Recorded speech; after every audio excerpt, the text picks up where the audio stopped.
Hi, Metthea. Thank you so much for this really interesting presentation on transliteracy. I thought you did a really nice job giving us a good introduction and overview of what transliteracy is and giving us some concrete um, ideas about how we may already be, but how we might be better able to incorporate some transliteracy practices and skills into our schools and libraries. Using a voice thread like you've done here, I thought was a really good choice in terms of presenting the information. It makes your presentation stand alone, and I think really adds value to what you're saying because it allows us to not only see the visual cues from the text on the slides and the images that you included on the slides, but you also are able to explain and clarify and elaborate through the audio portion of your presentation. And that's what's really critical when you're doing a presentation like this. It almost feels like you're in the same room with us, and that's really helpful. I made a few notes as I was going through your presentation, and I just want to comment on a couple of things. The first is I thought you did a really nice job giving us an overview in the second slide here of what you were going to cover in your presentation. That's always helpful to sort of have a roadmap to know where we're headed as we work through the information. This section, and I made note of this in your voice thread as a comment, but I thought including a history of the term and of the concept was important because it is sometimes difficult to understand how there are differences between different kinds of literacy and where does transliteracy fit in as a concept.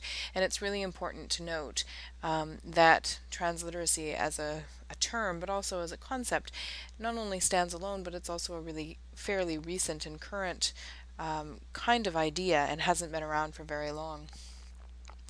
The definition that you included here was excellent, and I really thought your example in this seventh slide of the hieroglyphics translated into the Roman letters was a good example that really sort of solidifies or makes concrete the idea of what transliteracy is all about.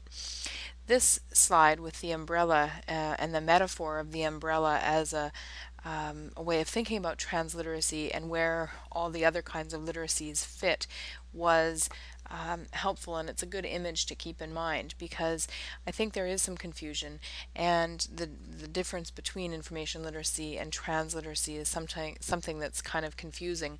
And I think for a lot of teacher librarians especially, they worry that our bread and butter has always been with the idea of information literacy, and does this new term kind of replace what we've always done, or is it supplemental, or how do we sort that out?